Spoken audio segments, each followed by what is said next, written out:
Twelfth physics.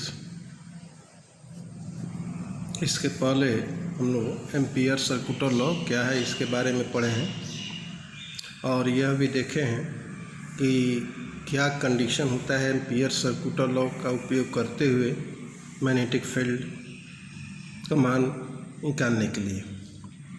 Ampere circular law का proof भी देख सके हैं। ऐसे क्वेश्चन जो आता है बोर्ड में वह क्लियर आता है कि एम्पियर सर्कुलर लॉ का उपयोग करते हुए मैग्नेटिक फील्ड के का मान due to current carrying solenoid और टॉरॉयड के कारण निकालने के लिए, अर्थात using the magnetic field due to at a point due to a current carrying solenoid inside the solenoid, and similarly using the Ampere circular law find the magnetic field due to toroid। तो हम लोग इस application को देखेंगे ये क्या है अर्थात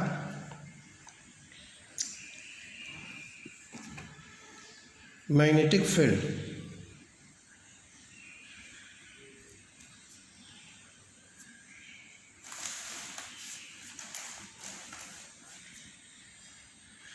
magnetic field due to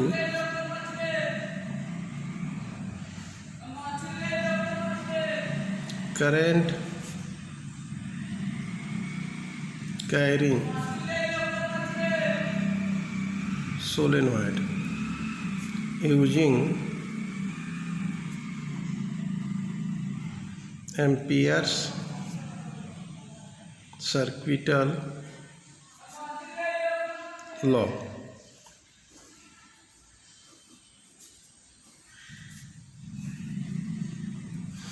देखिए सबसे पहले हम लोग देखेंगे सोलेनॉइड होता क्या है। देखो सोलेनॉइड जो होता है वह स्प्रिंग के जैसा होता है।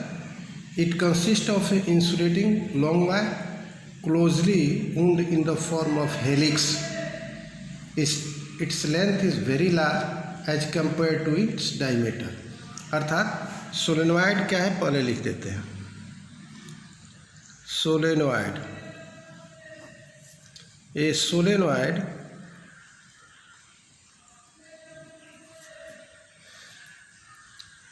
consist of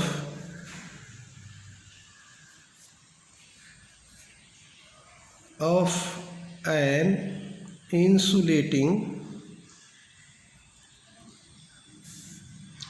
long wire closely wound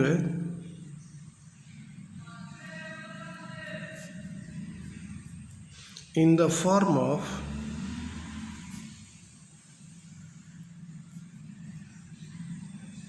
of a helix। Its length is very large as compared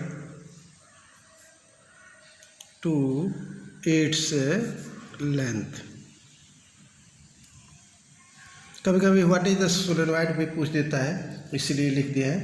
अब देखिए सबसे बड़ी बात यह है कि मैग्नेटिक फील्ड का मान हम लोग कैसे ज्ञात करेंगे।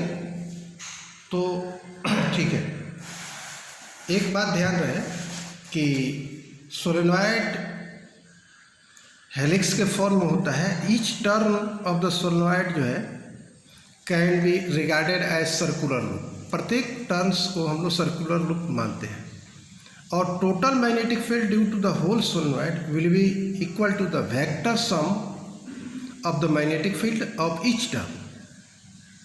अर्थात a long solenoid look like a hollow pipe.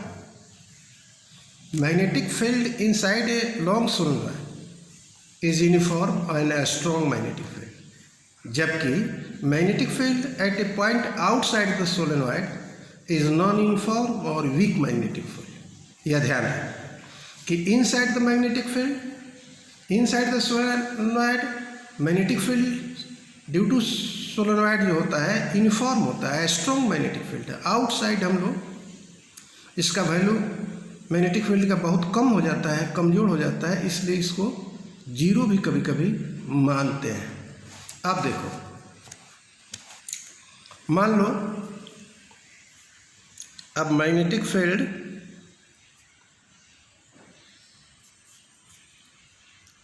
Due to current carrying solenoid का मान हम लोग ज्ञात करेंगे। मैग्नेटिक फील्ड ड्यू टू ए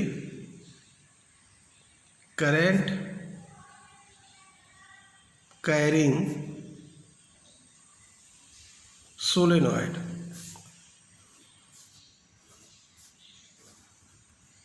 ठीक है।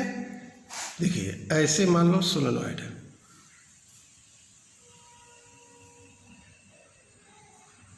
स्प्रिंग देखे हो वैसे ही होता है। 10th क्लास में भी सोलेनॉइड के बारे में आप पढ़े होंगे। इससे मान लो आई करंट फ्लो कर रहा है, ठीक है, और इसके कारण जब मैग्नेटिक फील्ड अराइज होगा बहुत से लाइन इसको इंडिकेट करेगा, मैग्नेटिक लाइन्स ऑफ फोर्स ऐसे।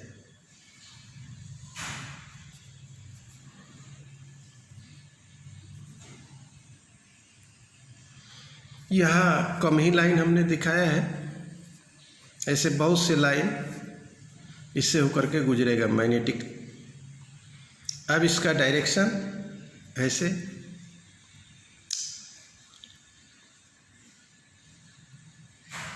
देखो यहाँ जो है एन पोल इस साइड में और इसमें एस पोल होगा। चूंकि अंदर की ओर क्या होता है, इनसाइड द मैग्नेट लाइंस और फोर्स का डायरेक्शन जो है एस टू एन पोल होता है, और आउटसाइड ऑफ द मैग्नेट जो होता है वह क्या होता है, एन से एस पोल की ओर मैग्नेटिक लाइंस ऑफ फोर्सेस का डायरेक्शन होता है, ठीक है। तो मान लो late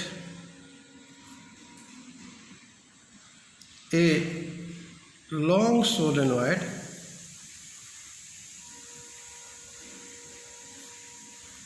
having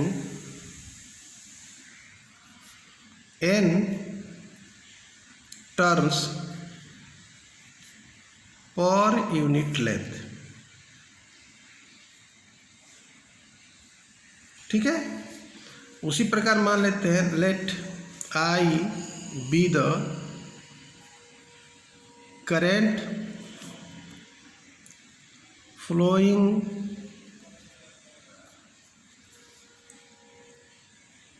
through the solenoid, ठीक है। अब देखिए, अब इसको हम लोग क्या करेंगे, मैग्नेटिक फील्ड तो आप जानते हैं आउटसाइड में हमारा क्या होगा, वेरी वीक होगा, और उसको कैन बी नेग्लेक्टेड।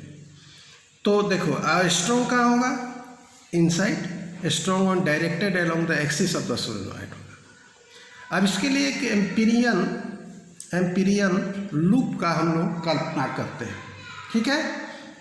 जैसे मान लो हम एक लूप बनाते हैं, एम्पीरियन लूप कंसीडर करते हैं, रेक्टेंगुलर लूप,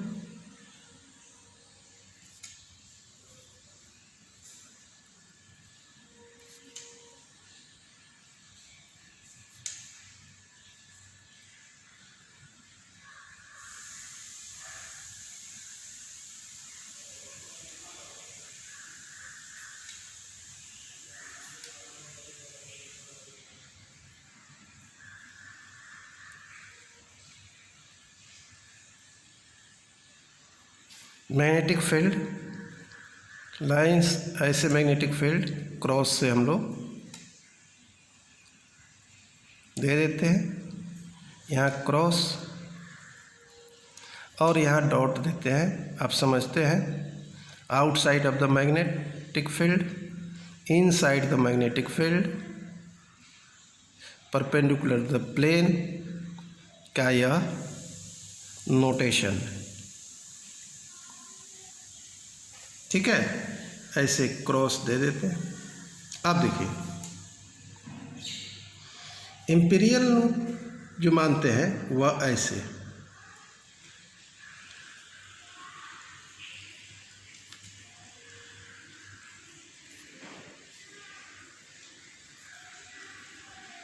यह हो गया एम्पिरियन लूप ABCD। यहाँ देख रहे हो एक यहाँ P पॉइंट मान लेते हैं कि well with in the solenoid, अर्थात यहाँ लिख देते हैं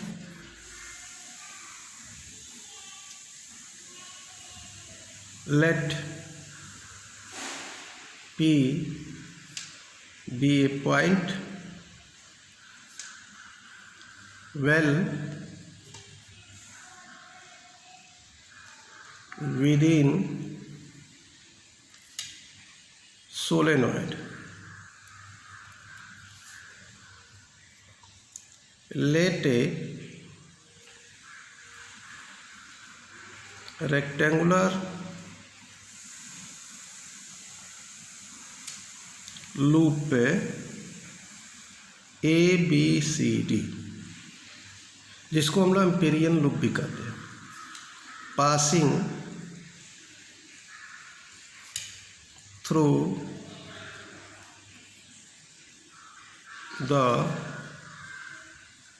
point P।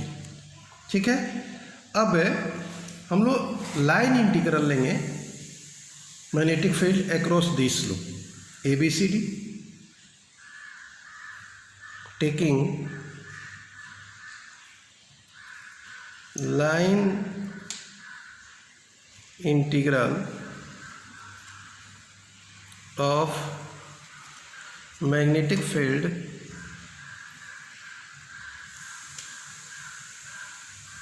across the loop ABCD। अब देखिए, तो इसमें 4 पाथ होगा इस लूप में, A to B, B to C, C to D, D से A, 4 पाथ होकर बनाएगा तब यह लूप गुजरेगा। अब देखो, अर्थात ऐसे भी मैथमेटिकली लिख सकते हैं line integral of magnetic field, यह लूप हो गया ABCD इक्वल टू, चारों को अलग अलग पाथ को कर देंगे क्योंकि ईच टर्म के द्वारा मैग्नेटिक फील्ड के सम अप के बराबर टोटल मैग्नेटिक फील्ड होता है। तो A to B, B dot dl plus B to C, B dot dl plus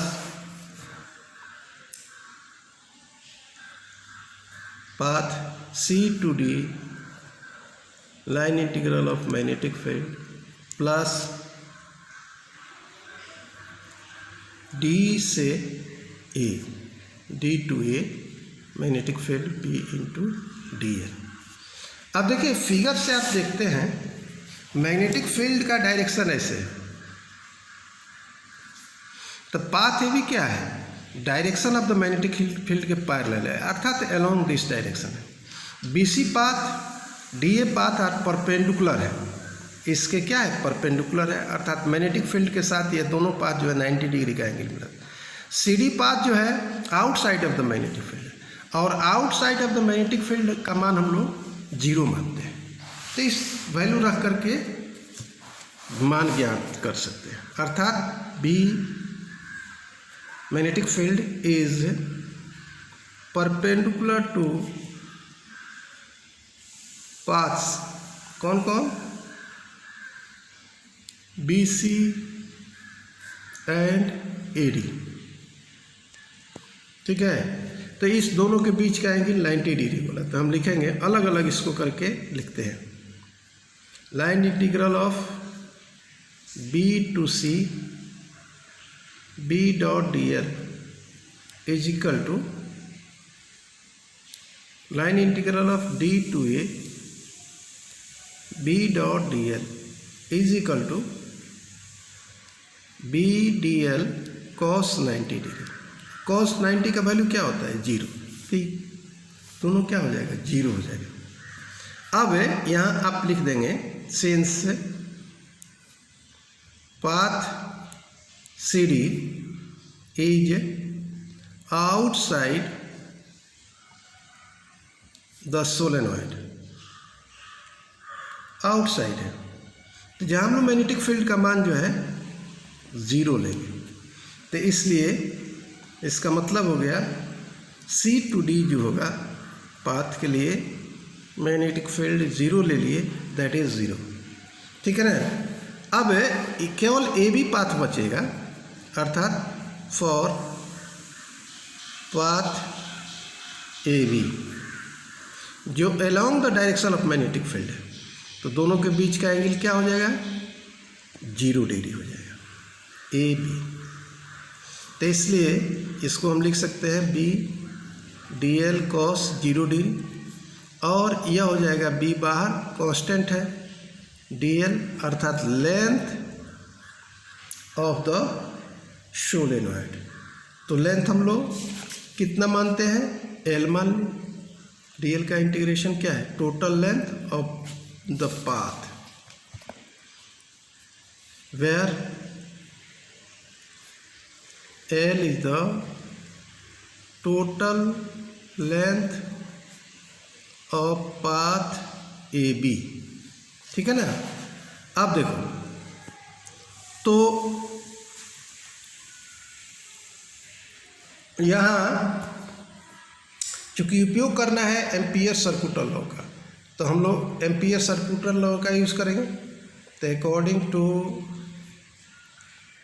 amperes circular law आप लिखेंगे क्या, B dot D L equal to mu naught into total current, अर्थात net current enclosed by the loop A B C D. इसका मतलब हो गया mu naught गुने net current enclosed by loop A B C D, ठीक है। तो आप देखिए, तो total net current enclose by loop A B C D का मतलब हो गया mu naught number of turns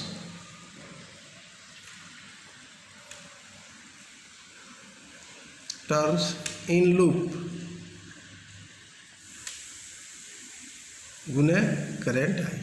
number of turns in the loop आपने माना है कि number of turns per unit length small N माना है, उसको total length of length L से गुना कर देंगे तो number of turns in the loop निकल जाएगा, अर्थात म्यू नॉट गुने N into L, where N is क्या है number of turns per unit length है, एल क्या है length of the total number of loops निकल गया आई इंटू करेंट आई। इतना वैल्यू आ गया अकॉर्डिंग टू एम्पियर सर्कुलर। यह 2 मान लीजिए, इस समीकरण को 1 मान लीजिए। अब दोनों इक्वेशन को कंपेयर कीजिए, कंपेयरिंग 1 and 2 आप क्या पाएंगे कि बी आपको आ जाएगा,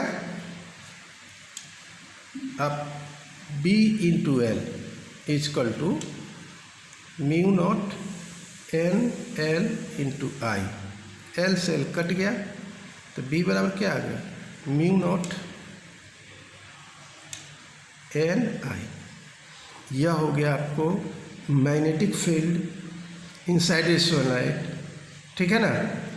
तो well with in A solenoid यह मैग्नेटिक फील्ड हो गया। अब यहाँ देखिए एक चीज़ और, कभी कभी न्यूमेरिकल में ये फार्मूला आ जाता है। अब मान लो नाउ एन क्या है number of turns, total number of turns per unit length, where N is the total number of turns, total number of turns है उसको लेंथ से हमने भाग दे दिया तो number of turns per unit length निकल गया, ठीक है ना।